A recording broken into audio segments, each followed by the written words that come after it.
기도하고 시작하겠습니다.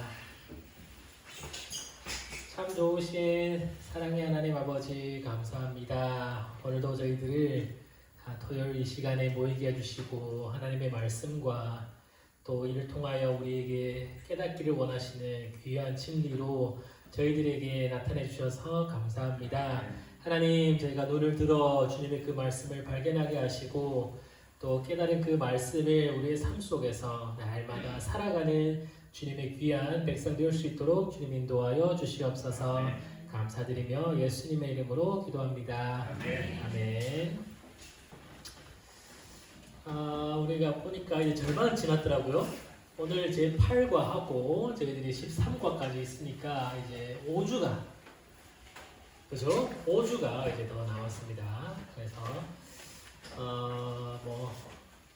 지금 5월 6월 둘째 주까지 저희들이 진행을 하는 걸로 그렇게 계획을 잡고 하도록 하겠습니다. 자, 그 교재에 잘못 인쇄된 부분이 좀 있어서 양해 구합니다. 오늘 본문이 4장부터 15장이 아니고 7장부터 15장으로 그렇게 되어 있어야 합니다. 7장부터인데 제가 앞에 그 땡겨오면서 수정을 못했나봐요. 그리고 1번도 지난주에 아마 했던 그런 부분이죠. 1번 질문도 지난주에 했던 그런 내용이어서 진행하면 되겠습니다. 자, 지난주에 그 피의 남편이라는 그 부분에 대해서 우리가 함께 좀 잠깐 얘기 나눴잖아요. 그 시보라가 하나님이 이제 길갈에서 모세를 죽이려고 이제 찾아오셨는데 그 시보라가 그 아들에게 할례를 행하고 그를 구해줬다. 그래서 피 남편이다라는 그런 얘기를 하는 거 저희들이 살펴봤죠. 그래서 여러 책을 찾아봤는데 이게 왜 그랬을까를 고민을 해보니, 여러분 시보라가 어떤 신분입니까? 모세 아내이고 미디안 제사장의 딸이죠. 미디안의 제사장 그 장인 이드로는 하나님을 섬기는 제사장은 아니었던 거죠. 그래서 다른 아마 미디안의 그런 토종 신을 섬기는 그런 제사장이었는데 그의 딸이 이제 시보라이다 보니까 아마도 하나님에 대한 그런 지식과 또 언약 백성의 그런 깨달음이 좀 덜하지 않나 싶기도 해요. 그래서 모세가 시보라와 결혼하면서 그 아이를 낳았을 때 과연 그에게 할례를 행했나 행하지 않았나를 우리가 알 수는 없지만 나중을 살펴보니 26절을 살펴보니 이제 할례 때문이라고 하는 걸 봐서는 아마 이제 할례를 행하지 않은 것으로 이제 보여지죠. 그래서 하나님이 이제 모세를 만나러 와서 그가 하나님의 부르심을 받아 하나님의 인도하심대로 쓰임을 받는 지도자였음에도 불구하고 하나님의 언약 안에 들어오지 않은 겁니다. 그래서 언약의 그런 우리가 시선으로 봤을 때 하나님의 언약 안에 이제 들어오지 않은 모세가 하나님의 언약을 또 경히 여기는 그런 모세의 태도, 그로 인하여서 하나님이 비록 그를 부르셨지만 또 자신만의 어떤 자세를, 태도를 취하지 못한 그런 모세에게 하나님이 또 벌하시는 모습이지 않나라는 생각이 듭니다. 그래서 시보라는 아마도 이 하나님과 또 그 모세가 당한 그 어려움을 알고 있었을 거예요. 그래서 하나님의 약속이 이런 거구나. 아마 제 생각은 하나님이 모세에게 나오면서 그런 얘기했을 겁니다. 얘기해 주시지 않았나 싶어요.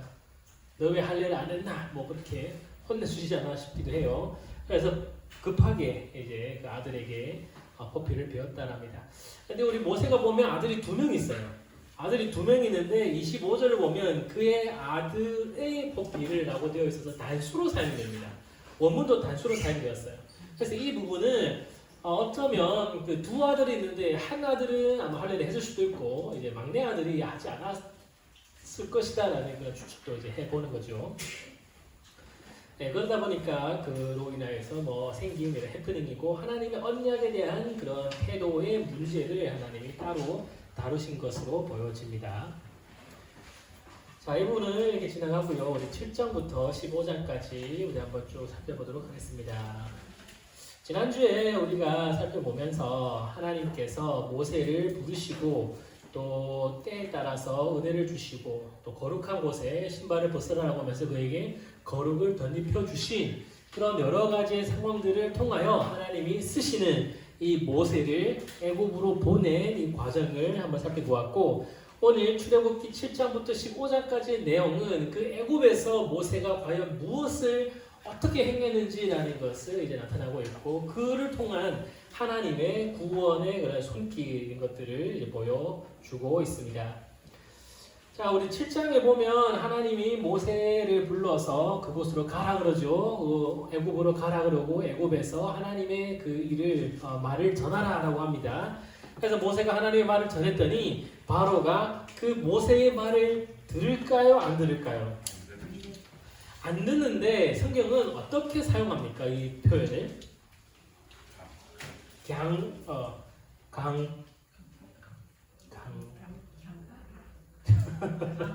강팍이 맞죠?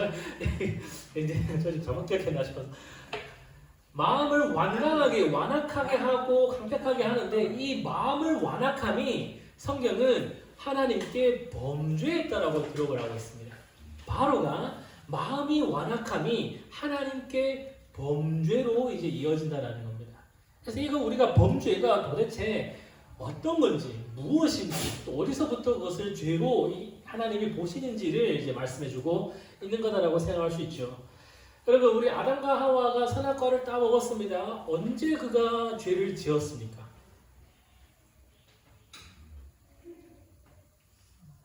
따먹는 행동을 했을 때? 땄을 때? 아니면 씹었을 때? 생각했을 때? 그 마음부터 하나님에 대한 그 말씀에 대한 불신이 생겼을 때, 뭐 여러 가지 그럴 수도 있겠죠. 그러나 우리가 죄가 하나님의 말씀에 대한 그 화를 쏜다라고 했잖아요.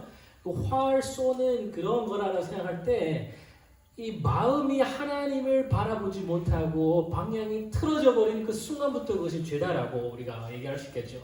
그리고 이 바로가 하나님에 대하여 그 마음이 온전하지 않은 그것을 하나님은 죄다라고 얘기를 하는 겁니다. 결국 우리 인생 가운데서 이 죄는 무엇이냐? 우리의 마음이 하나님을 보고 있냐 보지 않느냐라는 것을 이제 나타내고 있다라고 할 수 있습니다. 여러분, 우리가 어떤 행동을 안 해요. 행동을 우리가 절제를 하고 행동을 우리가 금할 수도 있습니다. 그러나 그렇다고 해서 그것이 우리가 죄에 대한 해방을, 자유를 의미하지는 않더라는 겁니다. 여러분, 예전에 많은 분들이 중세시대에 수도원으로 다 들어갔습니다.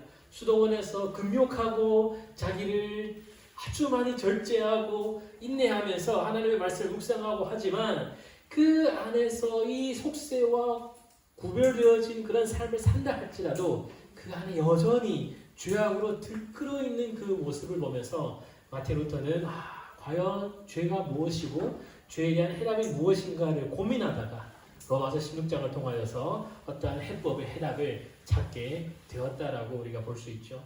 그래서 이 죄는 이 마음에서부터 하나님의 말씀을 떠난 그것을 죄로 나타날 수 있다라는 것을 알 수 있습니다. 자, 그러면 우리가 오늘 본문 질문에는 없지만 우리 7장 4절 5절을 보면 하나님이 애굽에 재앙을 내린 의미가 무엇인지 한번 같이 보도록 하겠습니다. 먼저 모세와 이스라엘 백성들에게 이 재앙을 통하여서 무엇을 보여주냐라는 겁니다. 4절 5절 7장 4절 5절입니다. 같이 한번 읽어볼까요? 시작. 바로가 너희의 말을 듣지 아니할 터인즉 내가 내 손을 애굽에 뻗쳐 여러 큰 심판을 내리고 내 군대 내 백성 이스라엘 자손을 그 땅에서 인도하여 냈지라. 내가 내 손을 애굽 위에 펴서 이스라엘 자손을 그 땅에서 인도하여 낼 때에야 애굽 사람이 나를 여호와인 줄 알리라 하시매. 이 열 재앙이 애굽 사람과 이스라엘 백성들에게 어떤 의미로 다가오느냐? 첫째, 우리 4절을 보면 애굽에 내린 심판이라는 겁니다. 이스라엘 백성을 압제하고 이스라엘 백성을 또 괴롭힌 그 애굽에 대하여 하나님은, 공의로우신 하나님은 그 죄악을 갚아주신 의미로 10가지 재앙을 내리신 것이고, 또 바로와 애굽에게는 어떤 의미냐? 늘 뒤에 매 재앙마다 나오고 있지만 5절을 보면 오직 이스라엘 하나님만이 참 하나님이심을 나타내는 것이다 라는 것을 이제 알 수 있습니다. 그래서 이 열 재앙은 단순히 우리가 어떠한 통쾌함 또 카타르시즘을 위하여서 하나님이 보여주신 것이 아니고 이 재앙을 통하여 우리는 하나님이 유일한 하나님이시고 하나님이 오직 하나님이시다라는 것을 이 재앙을 통하여서 알 수 있습니다. 자, 그래서 10가지 재앙을 우리가 한번 함께 살펴보고자 합니다. 자, 10재앙을 여러분 안 적으셨죠? 적었습니까? 네, 재앙의 내용을 한번 같이 한번 살펴봅시다. 자, 첫 번째 재앙이 어떤 재앙입니까? 피재앙은 우리가 더 구체적으로 얘기하면 무엇이 피로 변했습니까? 네, 이 물은 어디 물일까요? 맞습니다. 이 나일강의 이 물이 피로 변하는 이 재앙이 첫 번째 재앙입니다. 자, 이 나일강이라고 하는 것은 왜 이집트를 고대 문명의 발상지라고 하냐? 여러분, 고대 문명의 발상지는 항상 물과 관련이 있어요. 물 있는 곳에 사람이 모이고 물 있는 곳에 이제 풍요로움이 있다 보니까 물 있는 곳에서 문명이 꽃피우게 되는 겁니다. 애굽은 이 나일강이라고 하는 아주 귀한 이런 단수가 있다 보니 그곳에서 문명이 굉장히 발달했고 애굽 사람들에게 있어서 나일강은 또 아주 큰 중요한 그런 의미였고 나일강도 물의 신이 있어서 그를 섬겼다라는 겁니다. 7월 8월쯤은 나일강이 이제 범람하는 때입니다. 때문에 애굽 사람들은 그때 와서 이제 나일강의 신에게 제사를 드리고 올해는 물이 넘치지 않게 하소서라고 이렇게 제사를 드렸다고 합니다. 그런데 이 나일강의 이 물이 지금 피로 변했던 겁니다. 피는 먹지도 못하죠. 쓰지도 못합니다. 버릴 수밖에 없습니다. 또 냄새가 나고 악취가 나고 사람들이 굉장히 불쾌한 그런 또 모습이지 않습니까? 그래서 이 물이 피로 변한 것은 너희들이 의지했던, 너희들이 생각했던, 너희들이 신이라고 여겼던 이 물은 사실 내가 만든 것이다라는 것을 하나님이 보여주신 겁니다.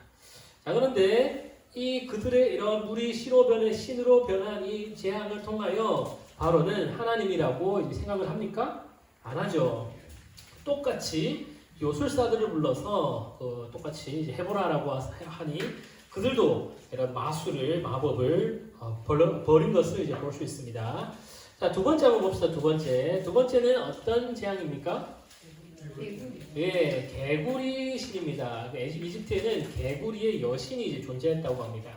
그래서 개구리 여신을 향하여서 하나님이 얘기하죠. 너희들이 귀하게 여긴 이 개구리는 사실 내가 만든 피조물에 지나지 않는다라고 하면서 개구리를 막 몰려오게 했다라는 겁니다. 그래서 강을 지나서 애굽 전 지역에 개구리가 퍼지게 되었습니다. 자료에 따르면 이 개구리의 여신 헤게트라고 하는 이 신은 개구리 머리에 여자 형상을 띠고 있어요. 한번 상상해 보세요. 그래서 개구리는 신적 능력이 있는 것으로 간주되어서 애국 사람들은 개구리를 죽이지 않았대요. 근데 개구리를 안 죽였어. 그럼 넘쳐나는 개구리를 어떻게 처리했을까요? 괴로운 그런 재앙이 되었던 겁니다. 그래서 바로는 또다시 술객들을 불러서 이렇게 하라 하니까 이 개구리가 막 생겨났습니다. 더 많이 생겨났죠. 자, 그래서 우리 궁금한 거 있습니다. 왜 이 바로의 술객들이 이 재앙을 따라할 수 있었을까라는 겁니다. 어떻게 바로의 술객들은 그 재앙을 흉내내고 따라할 수 있었을까요?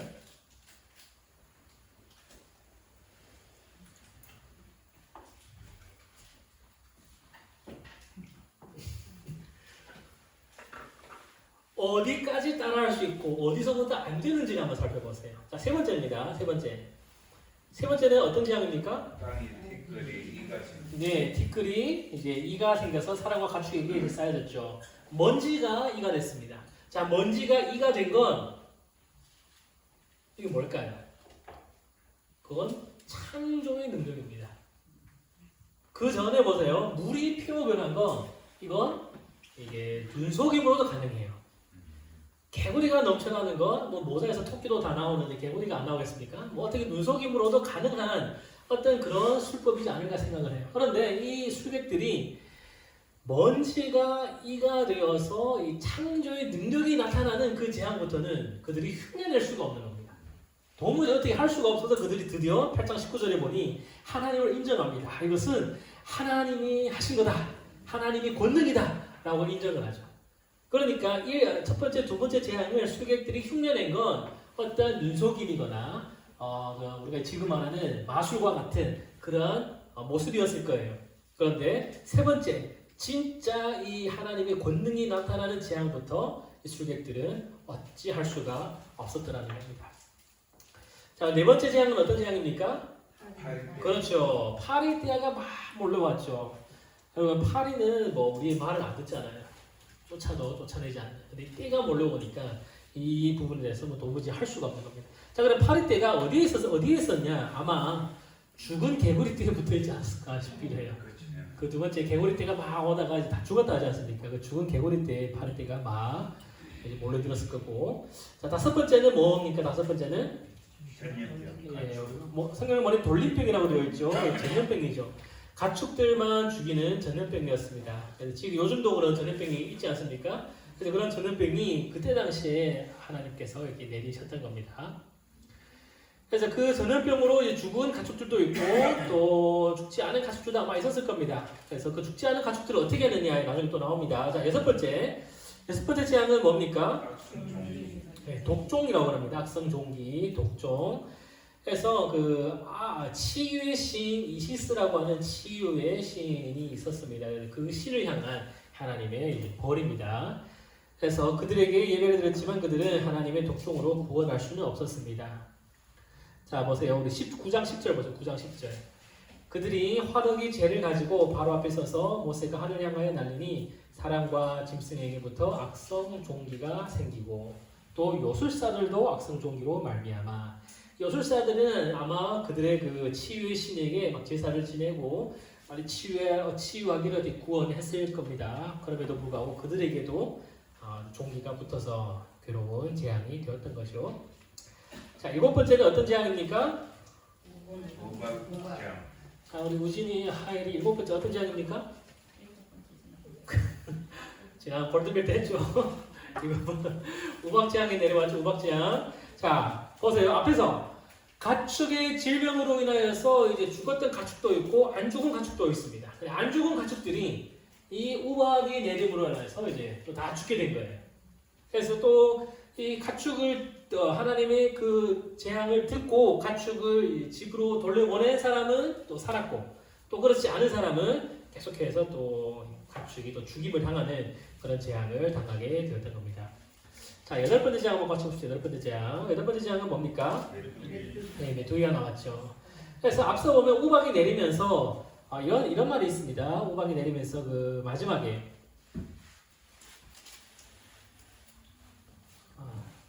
잠시만요. 네, 우박이 내리면서 마지막에 보면 무엇이 났는데 또 무엇이 안 났다라는 거죠. 있죠. 제가 딱히 기록을 안 해서 잠시만요. 여기 31절. 그때 보리는 이삭이 나왔고 삼은 꽃이 피었으므로 삼과 보리가 이제 상하였으나 우박에 이제 많아서 이제 다 없어진 겁니다.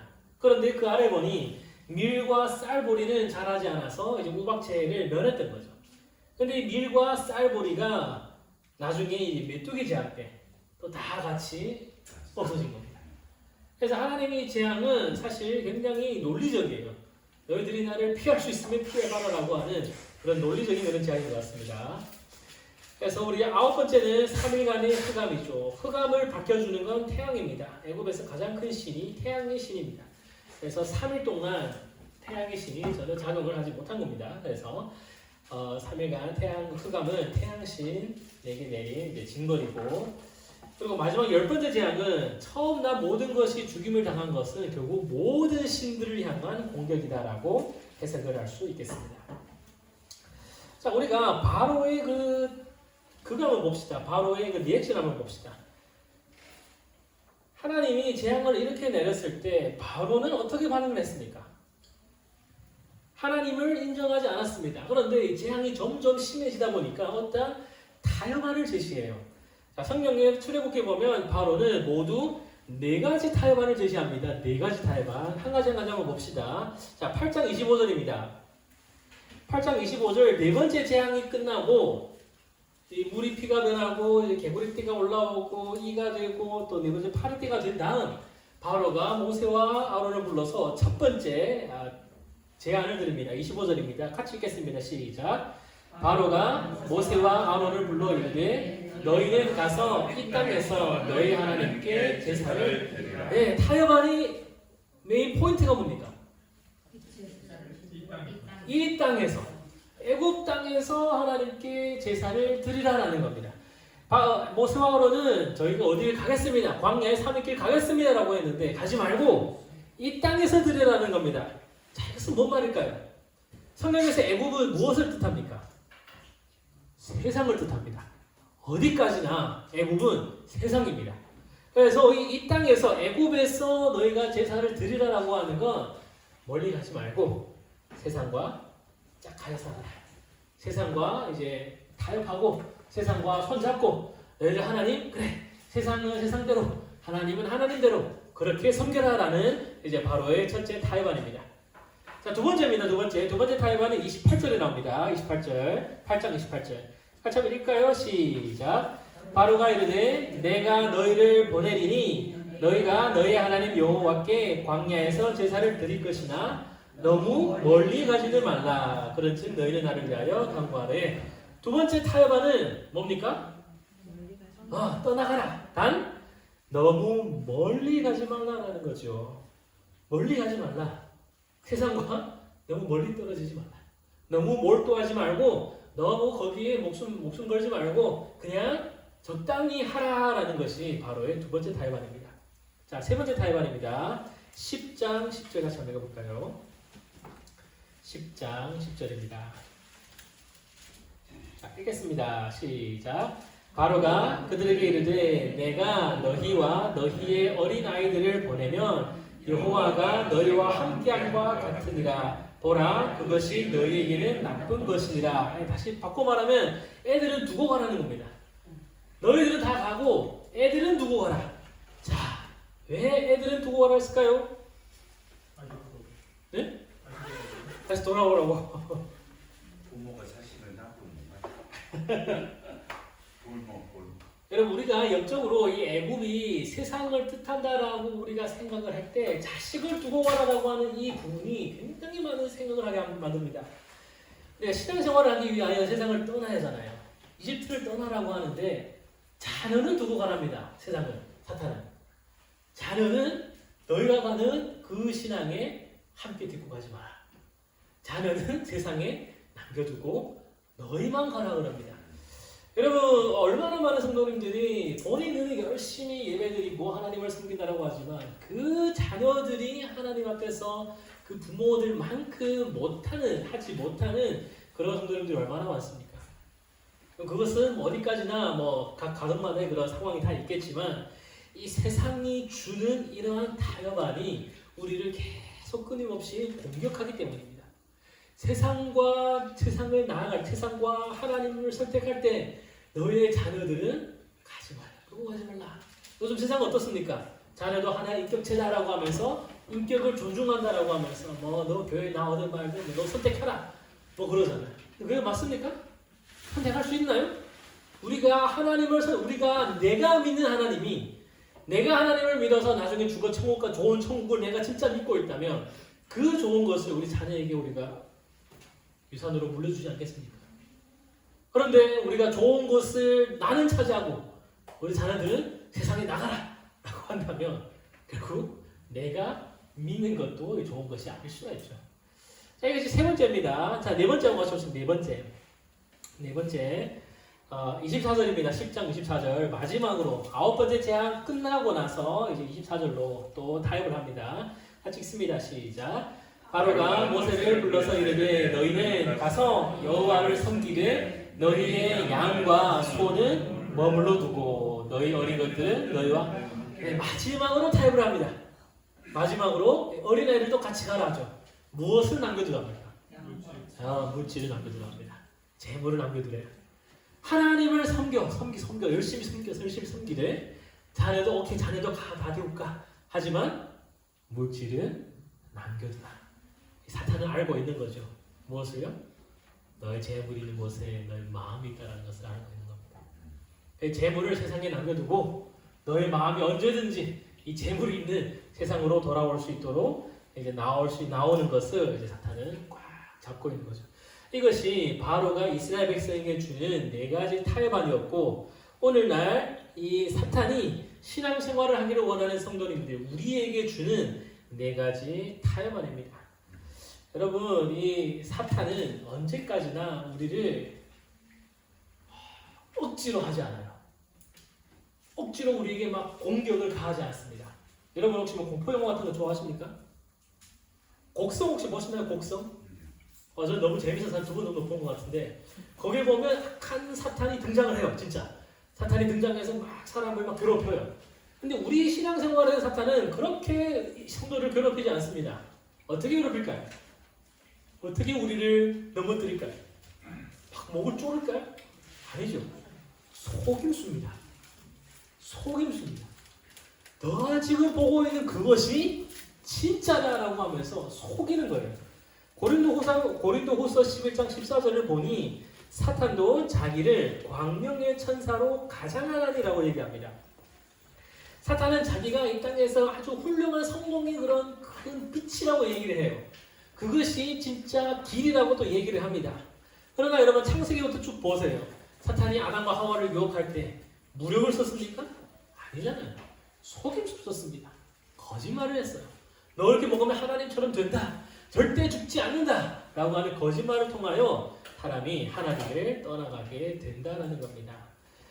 때문에 이 세상에서 하나님의 말씀을 곧대로 지키며 산다는 것은 결코 쉬운 일이 아닙니다. 그리고 말씀대로 살다가 우리 보면 물질적으로나 육체적으로나 또 자녀 때문이나 뭐 여러 가지 부분으로 우리는 넘어지고 또 마음이 싱숭생숭할 때가 있습니다. 그럴 때면 우리는 세상과 타협하고 싶은 생각이 들 때가 너무 많죠. 적당히 또 우리 이익을 위하여서 세상 사람들과 같이 부정한 방법을 사용하고 싶은 그런 유혹이 너무 많은 겁니다. 그러나 하나님은 오늘 말씀을 통하여서 어떻게 말합니까?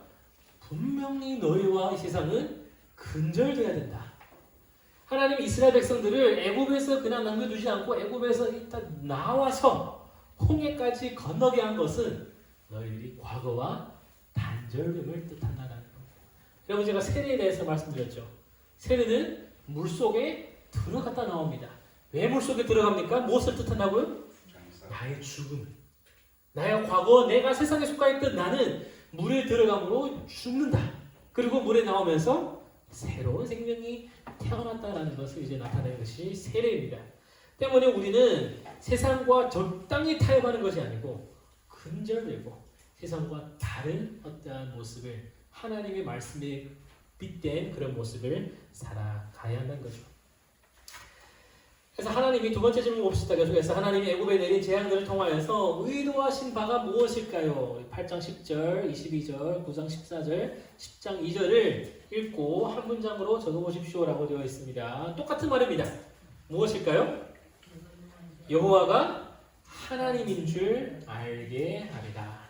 하나님은 이 재앙을 통하여서 너희가 이스라엘 백성들이 믿는 또 애굽 사람들이 보여줬던 그 신들이 진짜 하나님이 아니고 이스라엘 백성들에게 너희가 믿는 모세를 통해서 선포된 그 하나님만이 유일한 하나님이다라는 것을 보여주기 위하여 첫 번째부터 9가지의 재앙을 쭉쭉쭉쭉쭉 이제 보여주게 된 것입니다.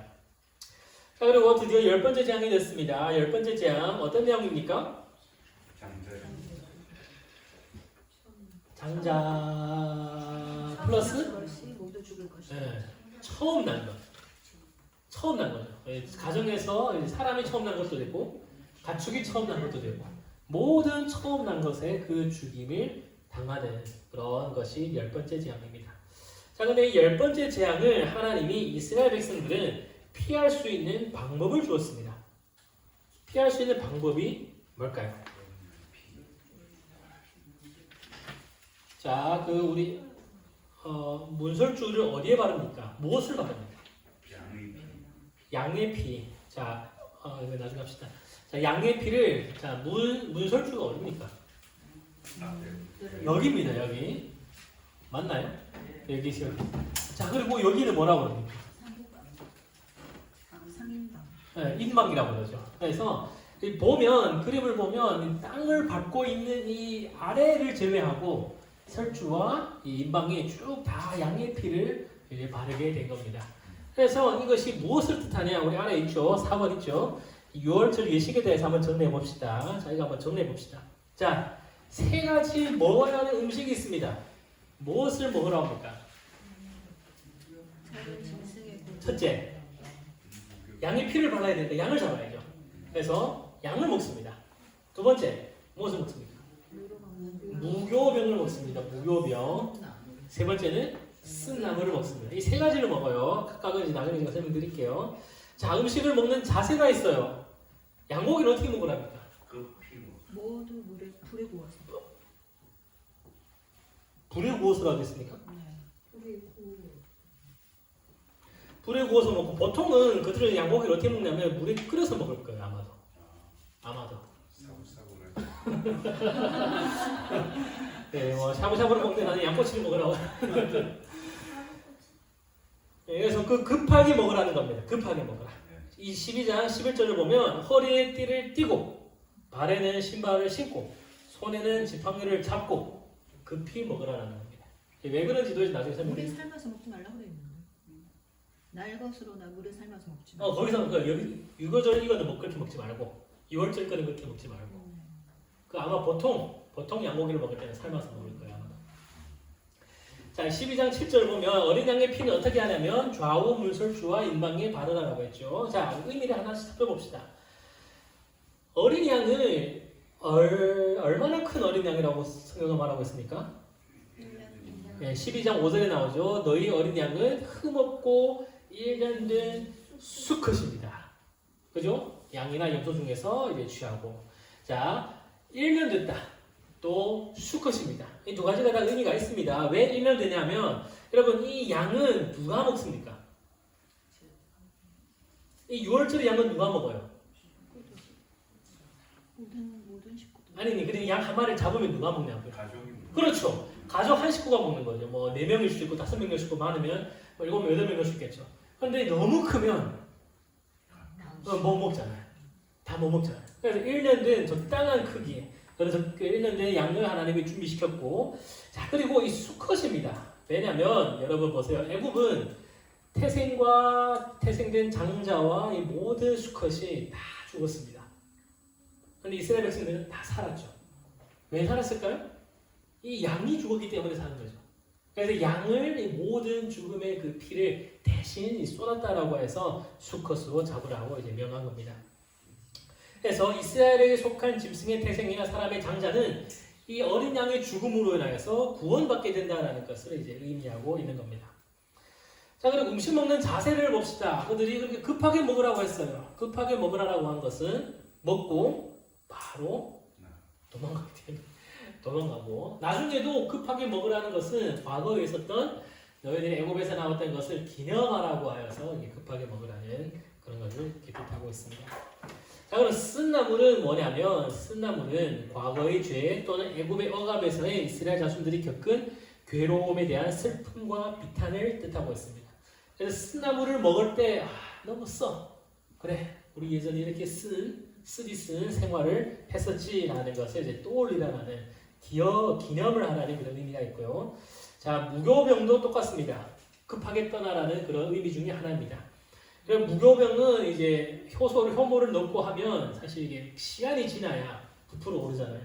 그런데 급하게 서둘러 떠나야 되기 때문에 효모가 없는 무교병을 먹고 또 누룩은 죄를 상징하기 때문에 누룩이 없는 떡으로 과거 애굽에서 하나님을 모르고 살 때는 그곳의 풍속을 쫓아 살았던 모든 죄를 애굽에서 떠나면서 이제 효모가 없는 무교병을 먹으면서 그 죄를 버리라라는 하나님의 그 의미를 뜻하고 있습니다. 자, 그러면 우리가 한 가지 상식 한번 얘기해 봅시다. 그리고 이 피를 발랐어요. 어떤 집에 구원을 받습니까? 피가 발라진 집이 구원을 받죠. 피가 발라진 집에 내가 기분이 슬픈 집도 있을 거고, 기쁜 집도 있을 거고, 이거 맞나? 되나라는 의심하는 집도 있을 거고. 자, 어떤 집이 구원을 받습니까? 다 구원을 받죠. 결국 구원은 피로 인하여 이제 이루어진다는 겁니다. 우리의 구원은 똑같습니다. 우리의 구원은 어떤 피로 이루어집니까? 예수님의 피로 이루어지는 거죠. 근데 예수님의 피가 내 안에 있는 거는 내가 확신합니다. 그러나 가끔 우리는 슬럼프에 빠질 때도 있고 괴롭고 슬프고 짜증날 수도 있겠죠. 그렇다고 해서 구원이 우리를 떠납니까? 안 떠나죠. 우리 안에 예수님의 보혈이 있음으로 하나님은 그 피를 보고 이제 우리를 용서해 준다는 겁니다. 때문에 여러분 유월이라고 하는 뜻은 뛰어넘었다라는 뜻입니다. 뛰어넘었다. 우리 한어로 하면 홍 뛰었다. 어떻게 설명할지 모르겠다. 뛰어넘었다라고 해서 영어로 하면 패스 오버입니다. 패스 오버예요. 넘겨놨다 그런 뜻입니다. 그래서 하나님의 진노, 하나님의 심판이 뛰어넘어 갔다라고 하는 그런 의미가 되는 겁니다. 하나님의 심판이 어떻게 뛰어넘어갔습니까? 바로 하나님이 양의 피를 모았기 때문이죠. 또 그 하나님의 심판에 다시 말해서 심판에 대응하는 이 양이 죽었기 때문에 하나님의 심판이 6월절 그 안에서 패스 오버 된 것입니다.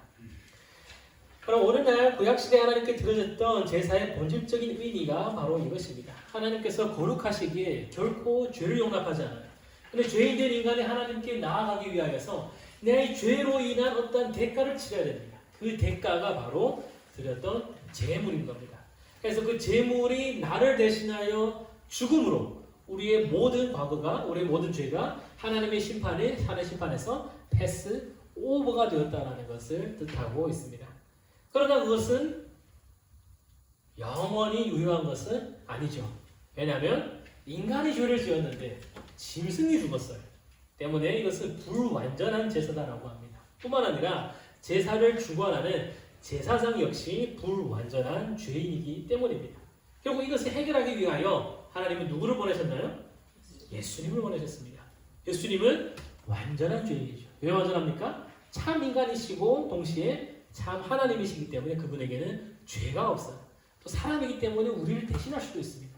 또 그분은 완전한 제사장이라고 우리가 말하고 있죠. 때문에 완전한 제사장, 완전한 제물, 또 그분이 다시 부활하시기 때문에 이 제사의 효력은 언제나 영원히 유효한 것입니다. 이것이 구약에서 말하는 제사의 본질이 되는 것입니다.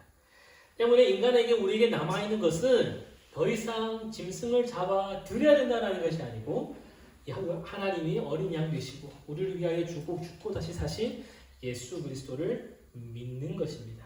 그분을 믿을 때 우리는 구원을 얻게 된다는 것이 성경에 나와 있죠.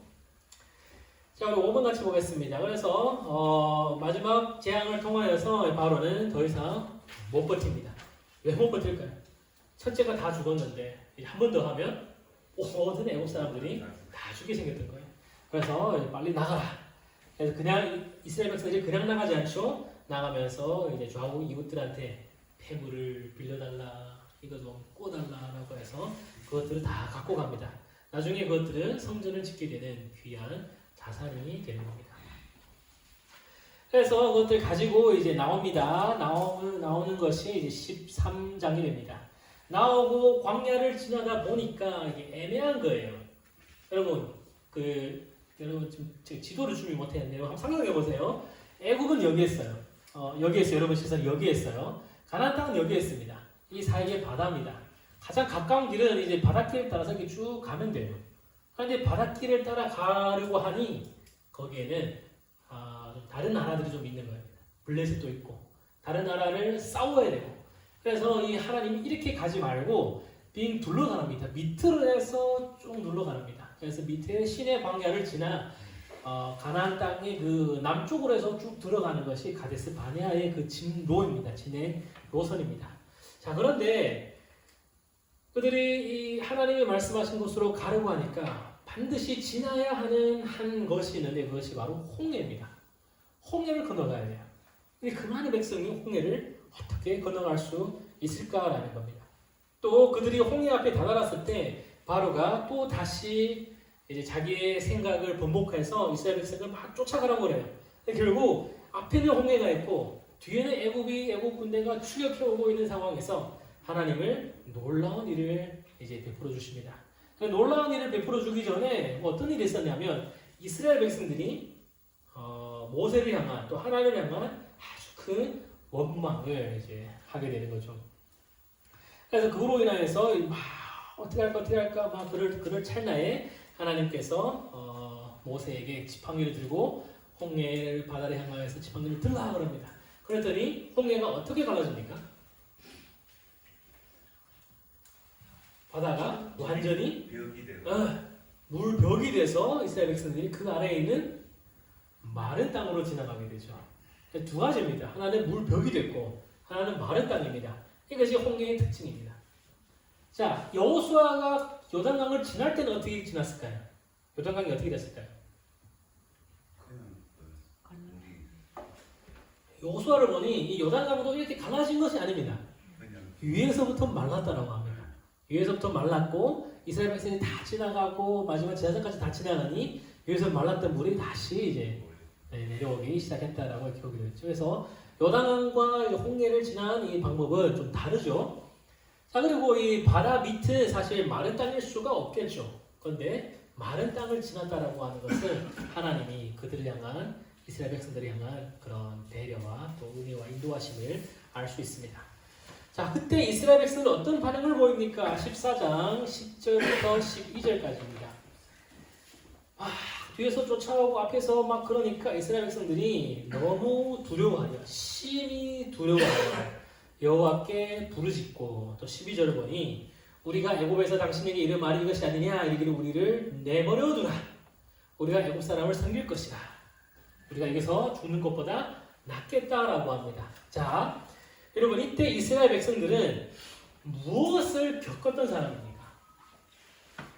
애굽에 있는 열재앙을 직접 겪었던 민족입니다.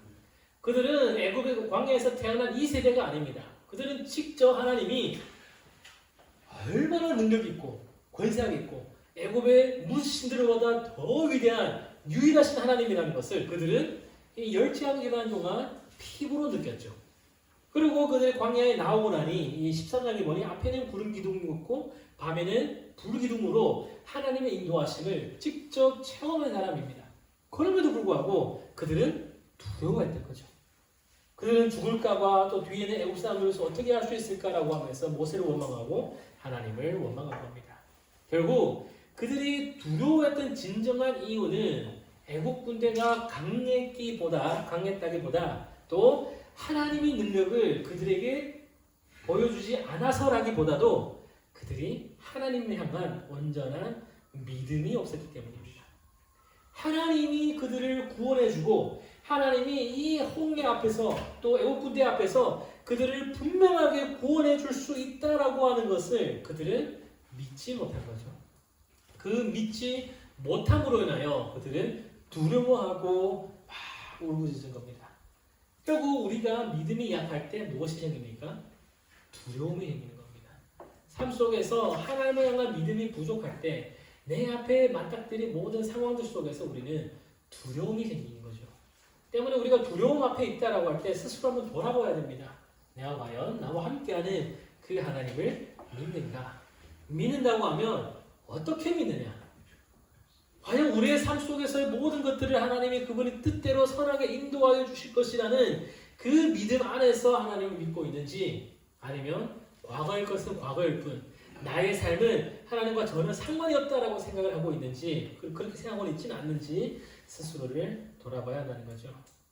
우리 날마다 하나님을 믿지 못해 두려워하는 사람들은 날마다 먹는 문제, 입는 문제, 사는 문제, 아이 문제 등등 이런저런 문제로 걱정하고 근심하는 그런 나라를 보내게 될 겁니다.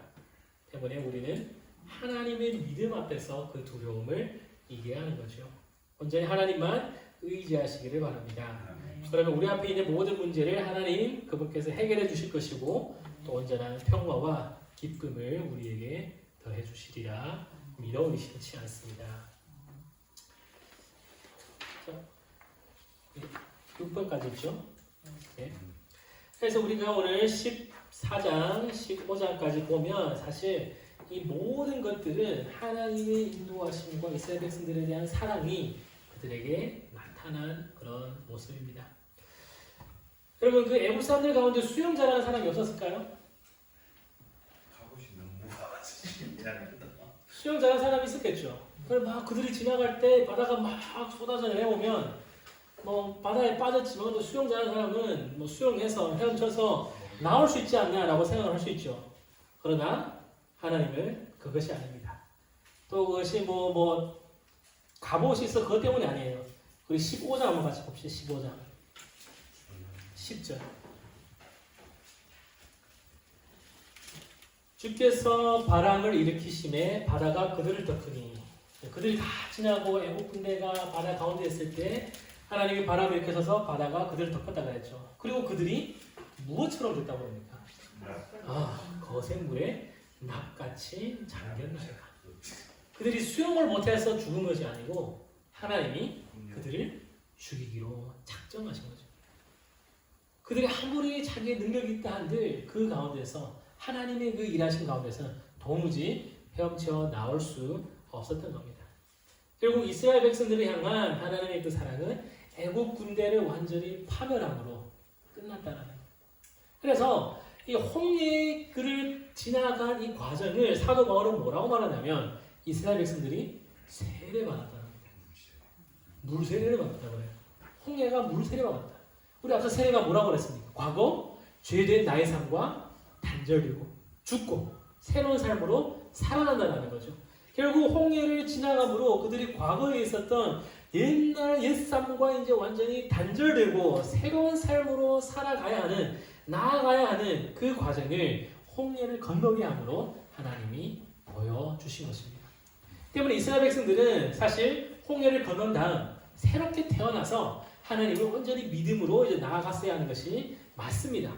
그런데 15장 이제 다음 후반부부터 해서 이제 민수기 넘어 신명기까지 쭉 보니 이스라엘 백성들은 길 가다가 괴로움이 있을 때마다, 어려움이 있을 때마다 불평하고 원망하고 하나님을 또 불신하는 그런 모습을 보였던 겁니다. 결국 그들은 하나님을 믿고 하나님 앞에서 세례를, 홍해를 건너 이 세례를 받았음에도 불구하고 과거의 삶을 청산하지 못하니 그 옛 본성이 결국 남아서 그들을 끄집어 내리는 겁니다. 어떻게 되었을까요? 홍해를 지난 이 세대는 다 죽었습니다. 그들이 눈앞에 있는 가나안은 사실 굉장히 가까워요. 얼마 걸어서 가도 얼마 안 가면 도착할 수 있는 그곳을 40년 동안 방황했어야만 했던 거죠. 이것이 우리 말씀과 삶의 두 번째 내용입니다. 하나님의 큰 구원을 경험했으나 애국 군대가 뒤쫓아오자 원망했고, 또 나중에 마라의 스물 때문에 하나님을 원망했고, 여러 가지 은혜에도 불구하고 여전히 감사하지 못하고 원망하며 살고 있는 이스라엘 백성을 보면서 우리도 또한 그런 삶을 살지는 않은지, 내가 지금 당하는 그 어려움 앞에서 우리는 과연 구원의 하나님을 믿고 그분 앞에 삶을 완전히 맡기고 있는지 우리의 삶을 한번 돌아보는 시간이 됐으면 좋겠습니다. 자, 질문 있습니까? 네.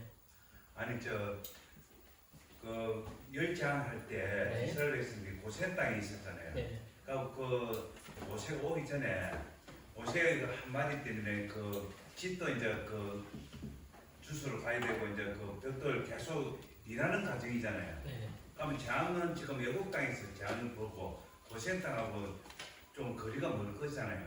그러면 그거 하나님의 역사는 그거 재앙이 이스라엘에서는 누가 알려줬기 때문에 아는 것 같고 보지는 못했기 때문에 조금 하나님의 능력을 모르는 거. 아마 애국 전 지역으로 재앙에 다 임했기 때문에 이스라엘 백성들이 있었던 그 지역에도 아마 재앙이 임했을 겁니다. 고센 땅에 피했다. 그 피한 건 아마 그 9번째 재앙하고 아마 몇몇 재앙만 그런 기록이 있고 나머지 그런 기록이 아마 없을 거예요. 그리고 그 사실 모세와 함께 다닌 사람이 누굽니까? 아론이잖아요. 그러니까 결국 이 아론과 이 모세와 이런 교제, 또 아론을 통하여서 이스라엘 백성들과 이런 말씀의 전달, 이게 아마 계속적으로 이루어졌을지도 이제 모르죠. 그리고 그 모든 재앙을 사실 이 옆 나라도 아니고 애국 땅에 있는 속한 이 고센 땅에서 그것을 몰랐을지는 모르지는 않았을 겁니다. 계속 노동하고 있는 게. 아닐 겁니다. 그들은 그것을 이제 겪고 노동을 한편으로는 하긴 했었지만 그들이 하나님이 그 일하고 있다, 우리와 함께 있다라는 것을 재앙을 통하여서 그들은 어렴풋이 점점 더 확신이 들었을 거예요. 그리고 9번째 재앙 때 이제 어둠이 임했잖아요. 어둠이 애굽 전 지역에 임했지만 고센 땅만 밝은 그 과정을 겪으면서 아마 하나님에 대한 기대가 최고조에 도달하지 않나 싶기도 해요. 그래서 10번째 재앙 때 모세가 그 어린 양의 피를 발하라 했잖아요. 그때는 누구도 토로다는 사람이 없습니다. 모두 다 하나님의 말씀대로 했고 그 진짜 이 하나님의 큰 재앙이 내릴 거라는 그런 두려움 가지고 이 6월절을 지켰던 겁니다. 그리고 이 모든 이 과정을 통하여서 그들이 과거에 왜냐하면 그 애굽 땅에서 400년 동안 있으면서 그들이 하나님에 대한 그 이해가 완벽하진 않았을 거예요. 이루어졌을 수도 있고 그것이 제대로 구전으로 전해지지 않았을 수도 있고 그럼에도 불구하고 그들은 이 열재앙을 통하여서 또 여러 가지 과정을 통하여서 하나님에 대한 그런 믿음과 이해가 점점 더 이제 완성되어가는 그런 과정이었을 것이고 그 클라이막스가 아마 6월절 보이는 하나님의 그 10번째 재앙이 아닐까 그런 생각을 합니다. 우선 그 피 재앙 있을 때 물이 피로 변했잖아요. 네. 그러면 저 3일 동안 피 재앙이 있을 때 네. 그럼 물을 아무 물도 못 내요. 그 여기 보면 우물을 판단하잖아요. 아니 그러니까 물이 피로 변했으니까 날강만 피로 변한 겁니까? 아니면 모든 물이 다 변한 겁니까? 내가 그게 헷갈려가지고 그러면 3일 동안 다 물을 못 먹고 저번에 영화를 한번 보니까 저 물바다는 산에서도 피로 변했더라고요. 그 19절을 보면 7장 19절을 보면 내 지팡이를 잡고 내 발을 애굽의 물들과 강들과 운하와 못과 모든 호수 위에 내밀라 하라. 그것들이 피가 될 아마 애굽 온 땅의 모든 물이 다 그리 됐겠죠. 그들이 뭐 더 이상 살 수가 없으니까 나중에 보면 이제 24절 애굽 사람들은 나일강 물을 마실 수 없으므로 나일강가를 두릅파서 마실 물을 구하였더라라고 되어 있습니다. 그래서 이 물들이 피가 된 다음 그들이 또 다시 물을 찾아서 저도 잘 모르겠습니다. 네, 그까지는 잘 모르겠습니다. 산에서 물못 먹다. 제가 이 성경을 이해하는데 이 부분은 전혀 이제 걸림돌이 되지 않아서 잘 모르겠습니다. 네, 또 질문 있습니까? 없으면 제가 기도하고 마치고 우리 간식을 이렇게 나눠줬으니까 우리 먹으면서 또 교제합시다. 기도하겠습니다. 하나님 아버지 감사합니다. 참 이스라엘 백성들을 사랑하시고 애굽에 내린 그 10가지 재앙을 통하여 저희들이 오직 하나님만이 유일한 하나님임을 이 세상의 부귀영화와 또 강대해 보였던 이 세상보다도 하나님이 더 높으신 분임을 발견하게 하시고 그 하나님 앞에 우리 온 마음과 온 정성과 온 뜻을 다하여 주님을 섬기며 믿으며 나아가는 귀한 성도님들 될 수 있도록 주님 인도하여 주시옵소서. 우리 마음속에 주신 하나님 그 깨달음을 늘 기억하고 또 우리가 하루하루 살면서도 하나님의 그 동행하심을 받아 누리는 그 사랑 안에 온전히 거하는 평화와 안식이 있는 귀한 삶이 될 수 있도록 주님 축복하여 주시옵소서. 예수님의 이름으로 기도합니다. 아멘. 네, 감사합니다.